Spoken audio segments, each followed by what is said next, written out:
Welcome, everyone. I'm so pleased you are able to join us today for this webinar. Happy New Year, everyone. I hope you had a good holiday break. It's my pleasure to be able to present two amazing speakers for this program. But before we begin, I have some housekeeping matters I'd like to go over. First of all, there will be time for questions at the end. Please use the Q&A and not the chat feature. We'll monitor those questions. If you see a question you particularly like, you can like that question, and the questions that get the most likes will rise to the top. Also, you need to stay on for the entire hour pursuant to Utah Supreme Court CLE rules.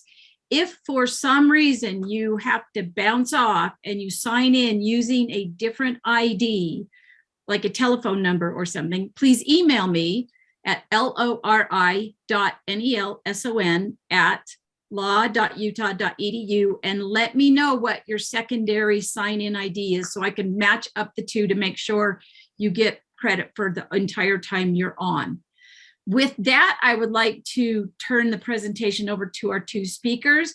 We have Professor Matthew Tokson, who is a professor of criminal law, and I was going to say my Fourth Amendment specialist, but I think everyone's Fourth Amendment specialist, and Sam Sutton, who is a deputy DA at the Salt Lake County Attorney's Office. Matt, let me turn it over to you to start. Thank you, Lori, and thanks so much for putting this together. I'm looking forward to it. So I'm just going to give you an overview of what I'm going to talk about today. I'm going to give sort of an overview of Fourth Amendment law generally, with a focus on the issues that came up in the State versus Malloy case. And then we'll get some more detailed information about the case from Sam Sutton. So the Fourth Amendment, here's the text of the Fourth Amendment. It protects the right of people to be secure in their persons, houses, papers, and effects against unreasonable searches and seizures. And then it gives some warrant requirements as well that we'll very briefly discuss. But this is sort of the amendment itself. When I give an overview of the amendment, I typically talk about the three sort of main inquiries under the amendment in just this manner. Was there a search or seizure, right? We're protected against unreasonable searches and seizures. The first question, and one that is very prominent in State versus Malloy, is just, was there a search or seizure in the first place? Because if there isn't, then we sort of don't have to care about, we don't have to apply the Fourth Amendment at all. The government activity gets little to no scrutiny unless there's a relevant statute or something like that. And so that's sort of the entry question. Does the Fourth Amendment even apply to what we're talking about? And I'll get more into that, certainly. If there is a search or a seizure, then it has to be reasonable. Again, that's right from the text of the amendment. Now, reasonableness is a massive sort of concept that embodies a whole bunch of other stuff, including things like the warrant requirement, right? As a default rule, for search and seizure to be reasonable, you need to get a warrant, a valid warrant to do it. But there are a million exceptions to that. And we'll talk about some of them just again as sort of a brief overview. We won't be focusing on that today, but just as a sort of brief refresher, we'll talk about some of those. Generally, in a myriad of ways, you need something to make it reasonable, whether that's a warrant. Sometimes it's just probable cause. Sometimes it's none of those things, but you still have to act reasonably. Also, of course, when you're carrying out a warrant or something like that, you have to sort of act reasonably in the sense of you don't kick down someone's door unnecessarily, you don't hurt them or something unnecessarily, things like that. So that's sort of the general overview of reasonableness. And then finally, if it's unreasonable, what's the remedy? That also comes up pretty prominently in State versus Malloy, which involves what's called the good faith exception to the exclusionary rule. So I'll just give you some background on the exclusionary rule itself and then the good faith exception. Obviously, by exclusionary rule, I'm referring to the main Fourth Amendment remedy, the remedy that comes up the most and that we think of as having the most power and influence, which is if the police burst into my house and illegally without a warrant, and they find 100 kilos of cocaine on my coffee table, then I can, and then they are prosecuting me for it, I can get that evidence suppressed. I can get it excluded from my trial. And then without the cocaine, they have nothing on me, and I go off scot-free to commit more crimes or not, as the case may be. But that's the exclusionary rule. The idea behind it is that it's a mechanism of enforcing the Fourth Amendment. we sort of protect the people with 100 kilos of cocaine in order to protect the innocent. So it sort of affects everyone. That is the exclusionary rule generally. But this sort of three-part structure, I think, is a helpful way of understanding what's going on in Fourth Amendment law and the questions that you sort of have to ask to evaluate a given scenario, right? The government engages in some sort of surveillance or just any sort of activity, maybe not surveillance, so, arrest, what have you. You ask, is it a search or a seizure? Do I even get to apply the Fourth Amendment? If so, then you have a big sort of reasonableness query. And if you sort of prevail on both of those things, you still are going to need to get a remedy. And as we'll see in State versus Malloy, you don't always get that remedy, even if you prevail on the first two questions. Okay. So we're going to talk about what a search is. This turns out to be a particular, although seizure is also relevant to this case, but I think seizure is a little more straightforward. And we can talk about that if people have questions. We're going to focus primarily on what a search is. This turns out to be a complicated question, in part because the Supreme Court has made it very complicated, perhaps unnecessarily so. One of the many ways it has made it complicated is that it has these sort of two tests currently for determining what a search is, both of which could be a little tricky themselves, but it's just, there's a complexity in that there are two tests. And the test that is sort of newest, but also, although maybe also oldest, and that's prominent in the Malloy case is what we might call the trespass test. Technically, it's not about trespass, but we don't have to really worry about that. But the quote unquote trespass test, or the quasi-trespass test, it sort of asks, was there a physical intrusion on a person, house, paper, or effect that's owned by the suspect? And I'll go through the big cases on this with you in a moment. But basically, it's somewhat straightforward, to the extent that any of this is straightforward. If the police sort of physically intrude on your house without a warrant, that's a search under the trespass test. We don't have to get into anything else than that. We just say, look, they sort of touched my property without permission or in a sort of without whatever for information gathering purposes. That's a search. We can all go home. Easy case, right? So that's the trespass test, which is going to be our primary focus under the search thing today. Then there is the CATS test, which is more complicated, famously, and sort of deals with situations where there isn't physical touching. The CATS case involved wiretapping, or actually, to get technical, eavesdropping via a microphone on payphones, which obviously are not really used anymore. There was like a phone booth that someone got into and made a phone call in the old-fashioned way, and the police set up a microphone on top of the phone booth. The court said this was a Fourth Amendment search, even though it wasn't sort of a trespass, because there was a reasonable expectation of privacy, and that was the standard they set out. Now that's a super complicated standard. It turns out to sort of flesh out, and we can get into that in the Q&A if you like, but I'll just sort of briefly touch on that below. All right, so let's talk more about the trespass test and where it sort of came from in modern times, at least, because there was something like this sort of in the pre-CATS era. CATS was from the 60s, so sort of pre-1960s. The big case here was United States versus Jones, a case that's very near and dear to my heart because I was clerking at the Supreme Court at the time this was decided. So if you like it, then I take credit for it. If you don't like it, maybe I had nothing to do with it. I can't say, supposedly. So in any event, US versus Jones was a case where the police stuck a GPS tracker under this guy's car, as depicted in this lovely computer rendering, and then tracked it. Their warrant had expired, so it was basically a warrantless procedure. And the question was that they tracked him for 28 days, right? The question was this a search under the Fourth Amendment? And there was this sort of complicated question of, well, was 28 days too long, et cetera. What the court ended up doing was saying, look, we're not even going to worry about the 28 days, although there were 5 justices who did write about that. But the sort of majority opinion just said, look, they have touched this guy's property with a device that gathers information. And under these sort of old cases that we hadn't really done anything with in several decades, that too is a Fourth Amendment search.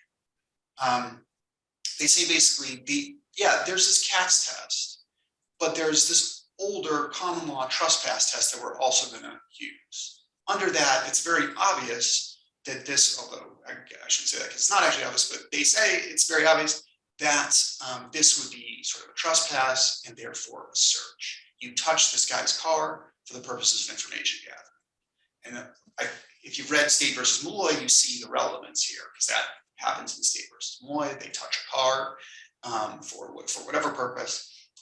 It's sort of like that. And so the test that is resulting from US versus Jones is basically a Fourth Amendment search occurs where the government physically occupies private property for the purpose of obtaining information. In other words, or for example, attaching a GPS tracker to a car and using it to collect information. So they sort of established the modern trespass test for a Fourth Amendment search in Jones. They elaborate on it in the second application in Florida versus Sardines. Both parties are depicted here. Florida versus Sardines involved, this is Frankie the drug sniffing dog. He was involved. It's a case where the police went to Sardines' house with Frankie the drug sniffing dog.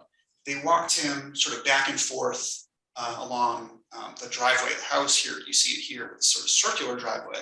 And they walked Frankie around the yard a bit as they approached Sardines' door. They eventually get to the door, but I don't think they knock it. And the dog sniffs, he alerts at the door, signaling that he smells drugs. The police then enter the door with the probable cause derived from the dog sniff, and they find drugs. And the question was basically, because they didn't have a warrant or probable cause when they first brought Frankie to the house. And so the question was basically, was this a Fourth Amendment search? Was the Fourth Amendment triggered and violated because there was no warrant when the officers walked Frankie on the curtilage, the yard basically of the house? The Supreme Court ultimately concludes that it was a search, that it was a violation of the Fourth Amendment to do this. The use of trained police dogs to gather information by physically entering and occupying a protected Fourth Amendment area, namely the curtilage of the home, was a search under the Fourth Amendment. And the court spent a lot of time looking at the implied license that a homeowner gives to guests. They said, look, you can the police can go up to a house, to a door, knock on the door, ask the person questions, etc., because there's a sort of implied license, even though a homeowner wouldn't want that necessarily. There's an implied license that anyone can sort of come to your door and knock on it and ask you questions, right? Like a Girl Scout can knock on your door and ask you if you want to buy some cookies. By the same token, the police officer can come to your door and ask you some questions about some drugs you may have or something you may have witnessed or etc. But the court, chopping it a little finely, says, yeah, there's an implied license for that, but there's no implied license to engage in behavior that's all about searching, right? That's all about surveillance. Like, for instance, if you walked onto Sardines' yard with a metal detector and started sweeping its yard, there's no implied license for that. There's no implied license to take a pair of binoculars and sort of peer into his house. And by the same token as those things, there's no implied license to have a drug sniffing dog on the premises. So it's getting complicated, right? We're getting into this sort of social, implicit sort of social permission or like social norms and implied licenses. And so we see pretty quickly that the trespass test gets complicated, but this is the court sort of extending things. It also, and this is where the court sort of goes beyond trespass law a bit, because this likely isn't an actionable trespass by any stretch of the imagination. They say, look, it's physical intrusion onto private property, and that is good enough for a search. Right, so those are sort of the big cases in terms of those things. There's another sort of case, although it's a little bit incidental to the case, but they say, yeah, it was a search when they walked onto this person's property and lifted the tarp to see if he had a stolen motorcycle. That was sort of like Ardina search, physical touching for information gathering purposes. So we have a couple other cases in this line at least. So that's the trespass test. I'll just sort of quickly go through the rest of it here. I don't want to run over too much. So the CATS test, as I said, occurs when the government violates a citizen's reasonable expectation of privacy. It's a sort of amorphous general reasonableness test, not very predictable. So it has its downsides there, but it's arguably necessary if we want to cover things like wiretapping or the like. Related to that, there's the third party doctrine, which has sort of been cut back a bit, but it says you typically don't have privacy and stuff you disclose to a third party. That's been cut back in the fairly landmark Fourth Amendment search case, Carpenter versus United States, where they said, well, you do have privacy interests, you do have a Fourth Amendment interest in data that's disclosed to your cell phone provider. Why? Because it's very revealing, there's a ton of it in terms of amount, and you don't really voluntarily disclose it anyway, and so we're going to give you privacy. So we're in this sort of transition phase within the Carpenter realm, within the CATS realm, I should say, in terms of what really a reasonable expectation of privacy is. Carpenter is this sort of massive sea change in Fourth Amendment law. We're working on that, but for the purposes of State versus Malloy, we don't really have to get into that. One virtue of the trespass test, although it has many vices, I think, is that it's maybe a little more straightforward than the CATS Carpenter stuff. The downside is it only covers physical touching, as we see in sardines. It can get weird and complicated as well. Yeah, this is just the key quote from Carpenter, where they talk about why the third party doctrine doesn't apply. So that's sort of how you determine something is a search. I'm just going to very quickly go over what makes a search reasonable or unreasonable. Right, we're sort of on this phase of the big Fourth Amendment inquiry. Here's the warrant clause again. Again, the default is for a reasonable search is to get a search warrant. Search warrant has to designate the place to be searched, the things to be seized, the basis for the search.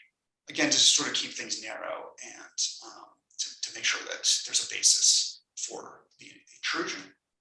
It has to be signed off by a neutral, detached magistrate or judge. In order to get a search warrant, you typically need probable cause. Probable cause is an important concept in this realm. Again, basically just meaning a fair probability or substantial chance that contraband or evidence of crime will be found in a particular place. It's not quite 50% if you average it, but there's no hard and fast number as to what it is. If it's more likely than not, then that's almost always going to be probable cause. And it may vary in practice with the severity of the crime. So it's a very totality of the circumstances kind of a test, really, for probable cause. A bit fuzzy. As I said, we'll skip through some of this stuff a bit, but yeah, exigent circumstances are circumstances where you won't need to get a warrant because there's some sort of emergency. And within this are things like community policing, which is going to be relevant in State versus Malloy. In Brigham City, a Utah city, this sort of famous case where the court said the police can go into, well, I'll let my co-presenter get into community policing a bit more, but just noting that it's sort of under the emergency sort of circumstances where you might not need a warrant. There's an exception for automobiles, exception for some certain arrests, et cetera, et cetera. There's a bunch of exceptions for you: searches incident to arrest, Terry stops, where there's sort of a brief investigative stop and sometimes a pat down for weapons. Okay. We're skipping some of these. There's also searches where you give consent. That would be another exception, right? If the officer asks you, may I search your trunk, and you say yes, then that is another type of valid search, reasonable search. Okay, let's talk about Fourth Amendment remedies, which I think is more relevant to what we're talking about today. So the exclusionary rule, as I said, is about the suppression of evidence at trial. There are other remedies that are less important and therefore in smaller font. But you can sue for the violation of your constitutional rights under Section 1983, or if it's federal officers, you can sue under the Bivens case. And basically, you claim damages. You might get your attorney's fees and costs if your Fourth Amendment rights are violated. These are vehicles for you to recover. Now, recovery is often difficult. The doctrine of qualified immunity might mean that the officer is immune, unless the law was very clear. And the bigger obstacle even is just like sometimes it's difficult to generate damages, substantial damages for these types of lawsuits. Even if you get your fees and costs, it may just not be worth it to sue for, you know, a $1 nominal damage because your privacy was violated. Courts do a pretty poor job of monetizing what we think of as privacy rights or privacy values. And believe me, privacy scholars are hard at work on trying to fix that, but you know, it's a long and difficult process. There are also things like injunctions that you can get in rare cases. In very, very rare cases, you might see criminal liability for a willful violation of someone's constitutional rights, but that's extremely rare. So really, we're talking a lot about exclusionary rule. We're talking about meaningful Fourth Amendment remedies. And the obstacle to the exclusionary rule that we might see, that we do see in Malloy, is what's known as the good faith exception. So let me just give you some background on where the good faith exception comes from in the Supreme Court's cases. The good faith exception started basically in a case called U.S. versus Leon, which I believe was in 1984. Basically, the court said, basically what happens, police officers applied for a warrant, right? Did everything right. They felt that they had probable cause. They applied for a warrant. The magistrate, it was a closed case. The magistrate said, yep, I think there's enough here for probable cause. Issued a warrant, and the officers went out and served the warrant and did the search. Now, it turned out on appeal that the warrant was invalid, that there wasn't quite enough for probable cause, even though it was a very close call. And the appeals court said, look, we're sorry, we know you tried, but there wasn't quite enough here for probable cause. We got to invalidate the warrant. The Supreme Court said, in this situation, where the officers relied in good faith on a legal authority, we're not going to exclude the evidence that they found. The officers did everything right. There's no bad behavior here to punish or deter. So and the exclusionary rule, for all of its benefits of, you know, protecting the innocent, has real costs. It prevents the justice system from prosecuting people who are guilty. And so, you know, the court doesn't like those costs. And so it's not going to exclude, right? That's US versus Leon. And that sort of starts what we think is the good faith exception. Then there are subsequent cases that expand it or at least clarify it. In Illinois versus Kroll, there was a constitutional statute that was later overturned. And the court said, if you relied on that statute, we're not going to exclude the evidence. In a pair of cases, various clerks negligently failed to withdraw an arrest warrant. People were arrested and subsequently searched. The court said, we're not going to suppress the stuff you found in those searches because it was sort of mere negligent mistakes. So that's a bit of an expansion now. Even negligent mistakes, you're not getting exclusion. And finally, in Davis versus US, there was an old precedent that the Supreme Court later overturned, and that's, I believe, the relevant one for Malloy. They say if you relied on an old precedent that is now getting overturned, then we're not going to exclude either. And that's basically what we see in Malloy, where they don't, they say, well, there's this old precedent that we're now overturning, but we're not going to exclude the evidence there. There are some exceptions that I guess we won't get too into, so I'm going to wrap up soon. You know, if the warrant is very obviously flawed, or if the magistrate was very obviously biased, that's not going to work. But generally, it's a fairly robust exception, as we see, and as I've seen, I won't get into it, but I've done some studies on the good faith exception after the Carpenter case, right? Carpenter was this big change in law. And I'll just point out that this blue line is the good faith exception cases. So it's about 33% total of cases applying Carpenter end up getting resolved under the good faith exception, right? So it turns out to be an exception with pretty big effects, I've found in my work, bigger than I expected. And I won't belabor that point any further because I think I'm out of time. Just want to show you my beautiful graph, but I will pass things on to my co-presenter, Sam Sutton. Thanks very much. Great, thanks, Professor. I really appreciate that. That was excellent. I did not take time to prepare any nice slides. I hope everyone is forgiving of me for that today. So I certainly don't have the breadth of knowledge that Professor Tokson does in terms of the legal precedents here or the history of the Fourth Amendment and the trespass analysis versus the Katz analysis, the reasonable expectation of privacy. All I really know, frankly, is State v. Malloy, I was the attorney that handled this case for the district attorney's office at the district court level. I did not handle any of the appellate work before the Court of Appeals or before the Supreme Court. My colleagues at the Attorney General's office handled that, and in my opinion, did an excellent job. But I can tell you what I know about the case at the district court level. It was really kind of an interesting case. The facts are in March 1st of 2016, Salt Lake City police got a call that there was some kind of accident that had occurred at a local McDonald's. The report was that somebody had driven their truck up over a curb and had hit a light pole, and then had backed their car back into a parking stall, and then that driver was now slumped over in the car and was unresponsive. So this is what the officer is told by dispatch. He arrives at the scene. He's in a marked police car, and he's in a uniform, a police uniform. He parks his marked vehicle some distance away from the truck, but he sees a truck parked in the parking lot that matches the description that he's given by dispatch. The truck is settled into a parking spot, and it's not otherwise remarkable.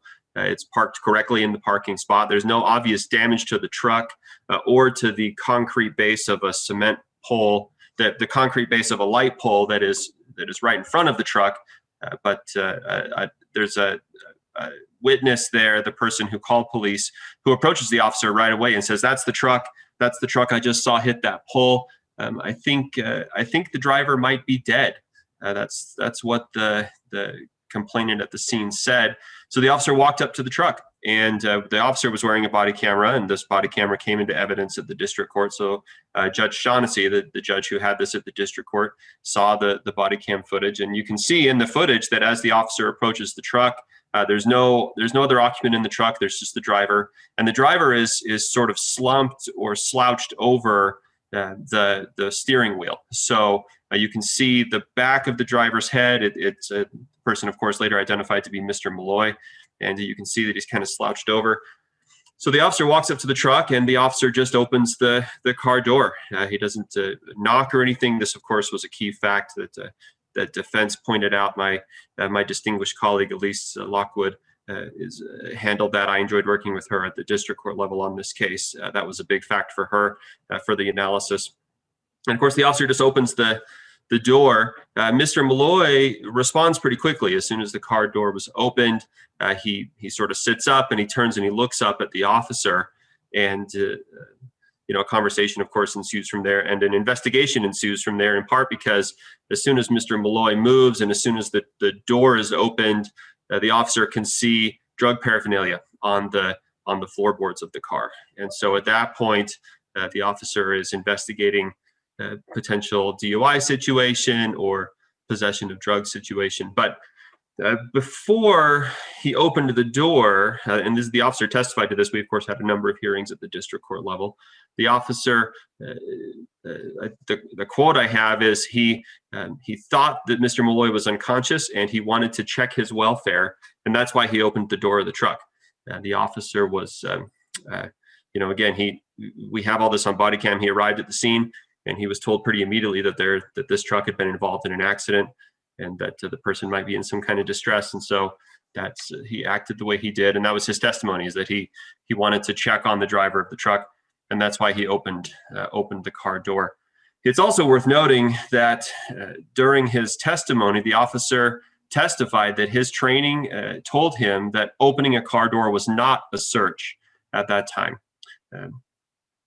Defense filed a motion to suppress. They argued that opening the car door did in fact constitute a search, and that this was not a reasonable search even under the Emergency Aid Doctrine or the Community Caretaker Doctrine, which is what we argued at the district court level, because the officer didn't do anything to see if the driver, if Mr. Malloy, was in distress at all. The officer just walked up and opened the car door.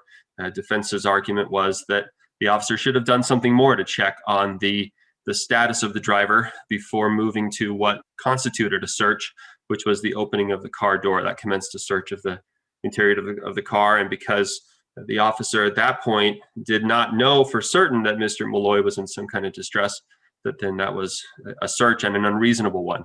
There, of course, was no warrant here. The officer didn't stop to take the time to apply for a warrant. So We have a per se unreasonable search if it's conducted without a warrant. But of course, us lawyer types love exceptions, and so there are many exceptions to the warrant requirement, and this was one of them. My argument was anyway. So I responded, of course, to defense's motion to suppress, and my argument was that there were two different doctrines that applied here that made this search a reasonable one. The first is the emergency aid doctrine. Sometimes this is called a medical emergency exception. It's considered a variant. I hate to use that word these days, but it's considered a variant of the exigent circumstances doctrine. Essentially what it says, this is a 2000 case from the Utah Court of Appeals, Salt Lake City v. Davidson. It says that this doctrine will support a warrantless search of a person or personal effects when a person is found in an unconscious or semi-unconscious condition, and the purpose of the search is to discover evidence of identification and other information that might enhance the prospect of administering appropriate medical assistance. The rationale being that it's, the need to protect life or avoid serious injury to another is paramount to the right to privacy. That's more important than protecting Fourth Amendment rights in that context. So from that Davidson case, there's a three-part test that courts apply when applying the emergency aid doctrine. The first is the police have to have an objectively reasonable basis to believe that an emergency exists and believe that there is an immediate need for their assistance for the protection of life. Two, the search the search must be not primarily motivated by an intent to arrest or an intent to seize evidence. And three, there must be some reasonable basis to associate the emergency with the area or the place to be searched. In other words, there must be a connection with the area to be searched and the emergency. My argument is that in this case, the police investigating Mr. Malloy met all three of those conditions in that three-part test, and therefore the search was reasonable under the emergency aid doctrine. There's also another doctrine closely related, but a little different, the community caretaker doctrine. It's known.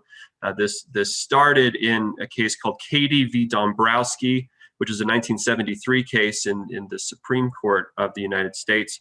And then the Utah Supreme Court adopted it, or maybe I shouldn't say adopted, but last dealt with it and essentially reaffirmed it in 2015 in State v. Anderson. Anderson says the search is not unreasonable under the Fourth Amendment if the level of the state's interest in investigating whether a motorist needs aid justifies the degree to which an officer interferes with the motorist's freedoms in order to perform that investigation. So the community caretaker doctrine is not a part test like emergency aid is. It's a balancing test. And what the community caretaker doctrine asks police to balance is the degree of the intrusion versus the degree of the public interest and the exigency of the situation. So my argument at the district court level was this search was also reasonable under the Fourth Amendment as per this doctrine because the degree of the intrusion was minimal, that we have an officer that approached a vehicle. The officer can otherwise already see into the vehicle, and now he's opened the car door. My argument was this was essentially a minimal intrusion, and it was outweighed by the degree of the public interest and the exigency of the situation. My argument was that the public has an interest in police officers being able and allowed to approach vehicles that have just been involved in an accident or maybe have been involved in an accident, and approaching a vehicle in which a driver or some occupant might be in distress. And the officer in this case had reason to believe that those things were true. Dispatch told him that somebody was reporting a vehicle accident. The officer arrived at the scene, found a vehicle that matched that description, and found a witness at the scene who told the officer, I was the one who saw the accident. The driver hasn't moved since the accident. He's remained sort of slumped over in the truck. I think he might be dead. Those were the words that this witness used. So my argument was that this was also community caretaking because, in a situation like that where police have information that, correct or incorrect as it may be at that time, police don't know whether it's incorrect or not, and they can act on that to engage in what amounts to really a minimal intrusion. The district court granted my motion, denied defense's motion to suppress, and Mr. Malloy entered conditional guilty pleas, and the case went up to the courts of appeals above the district court. The Court of Appeals looked at the case, and despite all our hard work and and everything we argued below, said, oh, that's nice. We're not even going to reach emergency aid or community caretaker because we find that a case called James applies. So State v. James is a Utah Supreme Court case as well. And essentially it said that in this kind of context, which we're dealing with an automobile, that whether or not a police officer opens the door or the vehicle's occupant or owner opens the door is not of real consequence for a Fourth Amendment application, for a Fourth Amendment analysis. Court of Appeals essentially said that police are allowed to open a door in this kind of circumstance. The Court of Appeals found, first of all, that there was a seizure that occurred in this case, that the police had seized Mr. Malloy at the scene of the McDonald's, and then this is Professor Tokson mentioned a Terry stop. So police construed this, the Court of Appeals construed this as a Terry stop. The police had conducted a stop, a seizure of Mr. Malloy, and then a search can occur under, in what is essentially a motor vehicle context, and said police can order someone out of a vehicle during the course of a lawful Terry stop, even in the absence of reasonable suspicion. This rule applies essentially to promote officer safety during traffic stops, and so the Court of Appeals also agreed that this was essentially a de minimis intrusion. Ordering someone out of a vehicle during a traffic stop that's otherwise lawful is not a significant intrusion onto their constitutional rights. And because it doesn't matter who opens the door, because the officer opened the door and not Mr. Malloy, doesn't really matter. And so this is a lawful search under the Fourth Amendment. And we're done. The Court of Appeals essentially said we don't need to reach the emergency aid or community caretaker analysis here. We're going to affirm the denial of the motion to suppress on alternate grounds, which is that James governs. State v. James says this was lawful, essentially as a bright line rule, and we're sort of done here. The Utah Supreme Court took it up and added a layer of complexity here. The Utah Supreme Court said, James is no good now. We actually agree with Mr. Malloy that James is broad and overreaching, and then this is where Professor Tokson talked about the difference between the CATS test, or the reasonable expectation of privacy test, versus this trespass test, which is again, this is where I'm going to defer to Professor Tokson on his knowledge, but the trespass test was, my understanding is, older, sort of fell out of favor. Most of the Fourth Amendment analysis that has occurred contemporarily is in the context of, was there a reasonable expectation of privacy? But now the trespass test is making a comeback, especially with Jones, the GPS tracker case, and others. And then now this new trespass test has won favor apparently in the Utah Supreme Court as well. And the Utah Supreme Court said, look, the James test is no good under, if we're going to talk about applying the trespass test, James is overreaching. James is not really compatible with Jones, and it's no longer good law. But thanks to Davis, and this of course is something Professor Tokson just covered as well, James was good law at the time this happened.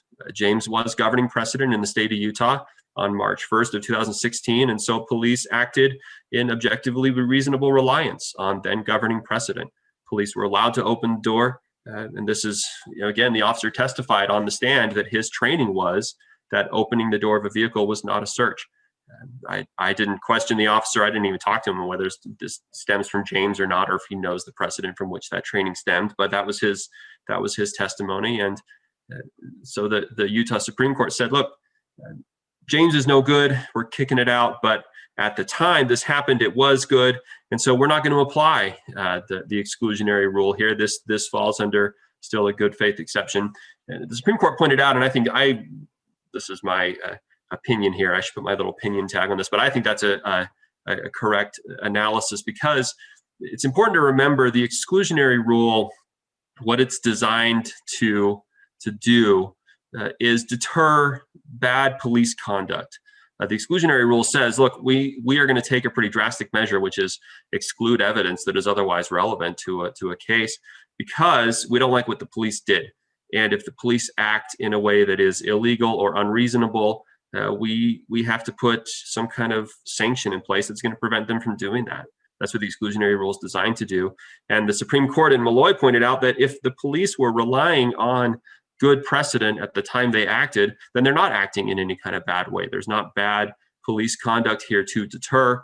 There's no real deterrence effect in excluding evidence that was collected in what was an otherwise legal way at the time it was collected. And so there's no purpose here in suppressing the evidence. There's no purpose in not affirming the denial of defense's motion to suppress. And so even though if it were to happen today, this search of Mr. Malloy's truck might be illegal, and the Supreme Court didn't go so far as to say that. They said essentially we're going to hold for another day further analysis on things like emergency aid or community caretaker. But because what happened at the time was pretty clearly acceptable under James, there's no reason for suppression here. So that's the overview of what happened in Malloy, and of course my reading of the case law. And with that, I'm open to questions.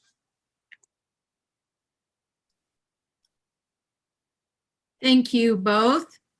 So the first question we have is,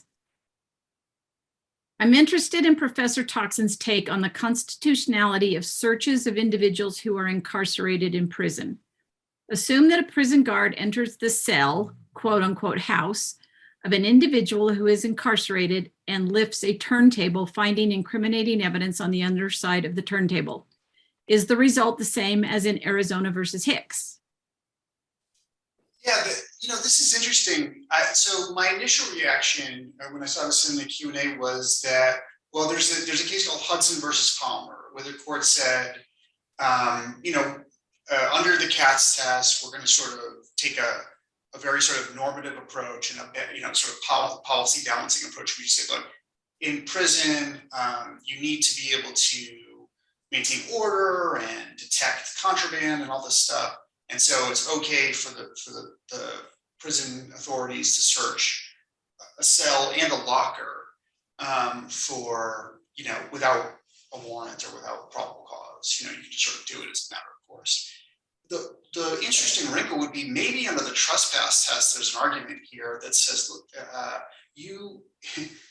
this is my stuff. This is my property, even though it is in prison.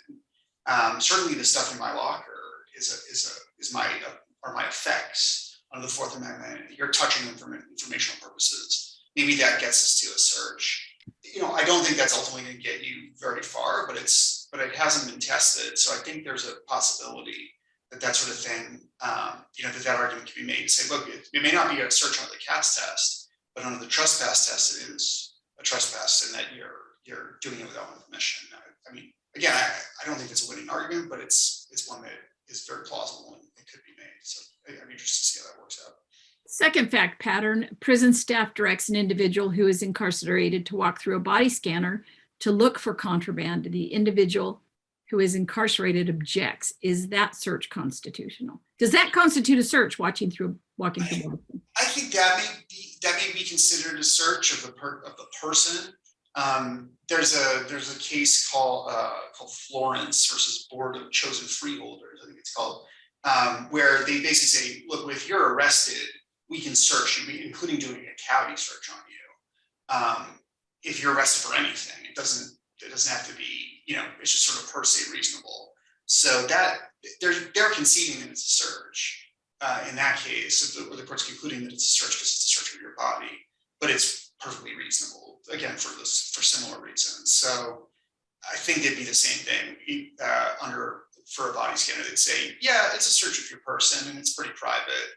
I'm not an expert in body scanners, but my understanding is you can see, you get a pretty clear view of the person's body, even under their clothes. I think they'd call it a search, but they'd say, this is the kind of thing that we need to allow in prisons because, for prison safety, we can't have weapons and things like that. But, that's interesting.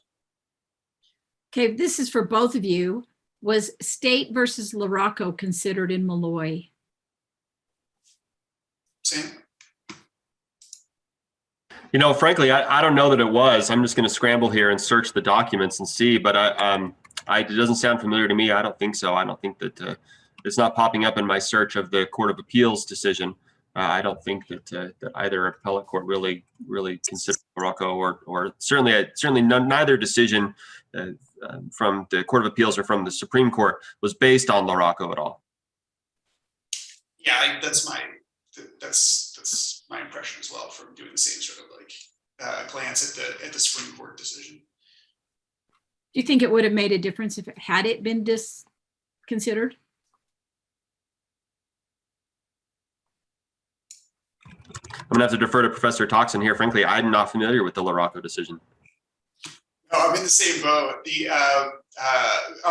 We invite our questioner to elaborate on that. Yeah.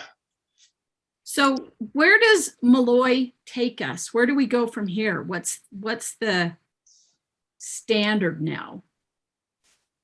Yeah, I mean, I'm interested in this as well. And Sam, maybe you can speak to this a bit, but I just wonder if we're going to see a more aggressive trespass test in Utah, where police have to be more careful about sort of what they touch and what they don't touch, because my understanding of Malloy is that they are, the court's basically saying, well, if you had directed this person to open his own door, then that wouldn't necessarily be a search at all, at least not under this test. But because you yourself, the officer, physically touched the door and opened it, that is a search. I wonder if that sort of, I consider the trespass a bit weird and a bit of a fine line to be drawing.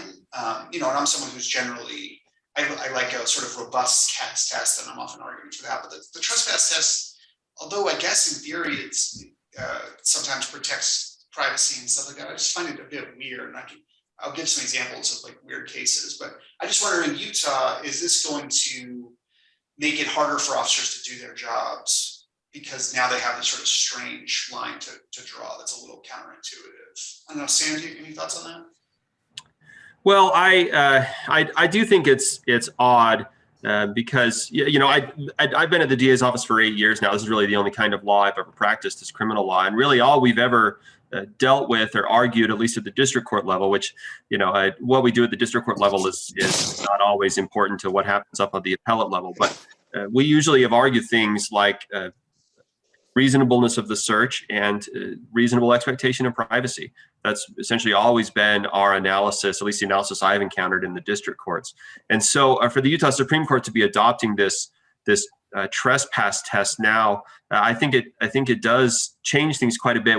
What's strange is, the Malloy opinion points out that the trespass precedent is a parallel line of precedent. I think that's the term that the Supreme Court used.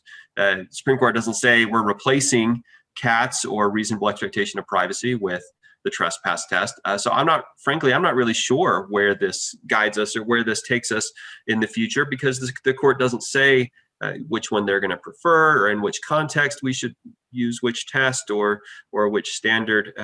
So Malloy was written, and they say this in a number of different places, both the Court of Appeals and the Supreme Court. It was written to be a pretty narrow decision. I think Utah courts of appeals have a habit of doing that. They like to decide things on very narrow bases. They don't like big sweeping decisions or decisions which have wide-ranging implications. It seems like they like to tailor things pretty narrowly, and so.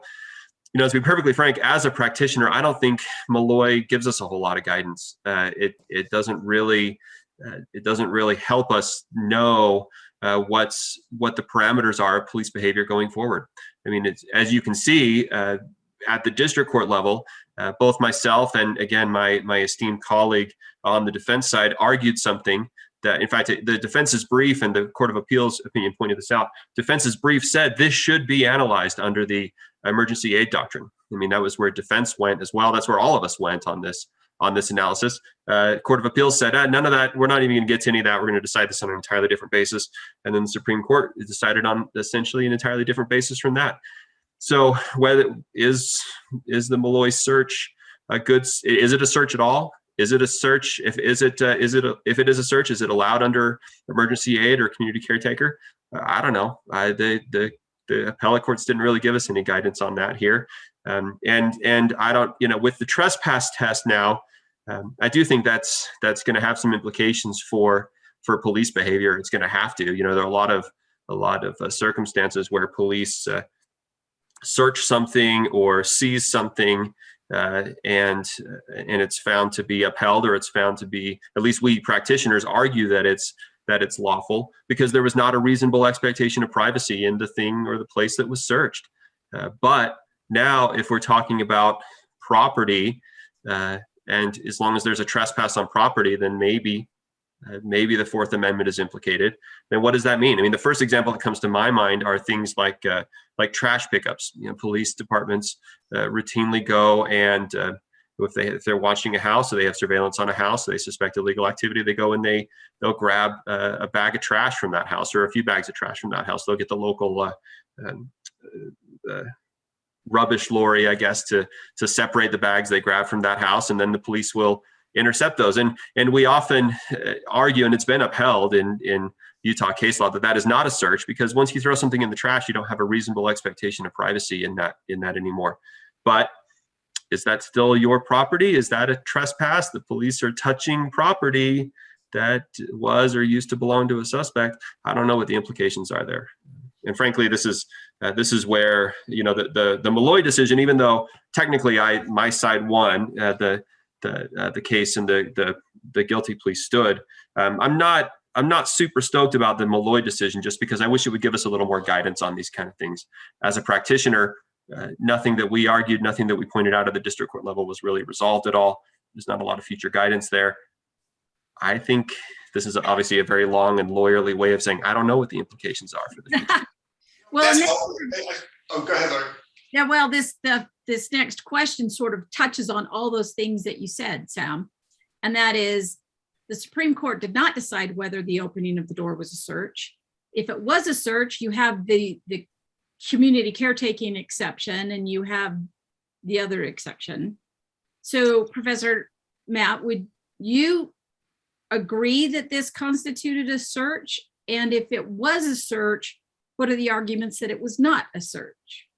Yeah, that's a great question, right? I'm sort of assuming that it was a search, because they say we're overturning James. They obviously embrace the trespass test, but they don't actually say that this particular thing was a search. I guess that here's the argument that it wasn't a search. I think there is a good one. If it actually touches on community caretaking, I think the argument that this would not be a search is, well, he was not opening the door for information gathering purposes. Again, I'm not saying there's a winning argument, but I think you could make that argument. You'd say he was strictly opening this door for the purpose of assessing whether this person was dead or not, or was harmed, or was dangerous even. Because even if he wasn't dead or harmed, he still might be dangerous, and then you're addressing that. That's all under the rubric of community policing. It doesn't really deal with the information gathering aspects. The trespass test only activates when you are touching physical property for the purposes of gathering information. So I think that's probably what the court in Malloy had in mind when it sort of punted on this. I mean, or it also had in mind, like, let's decide as little as possible, which is generally a prudent move for courts. But I think that's part of what's going on here, is the court isn't quite sure that this really was a trespass test thing. I nonetheless think that they are embracing the trespass test.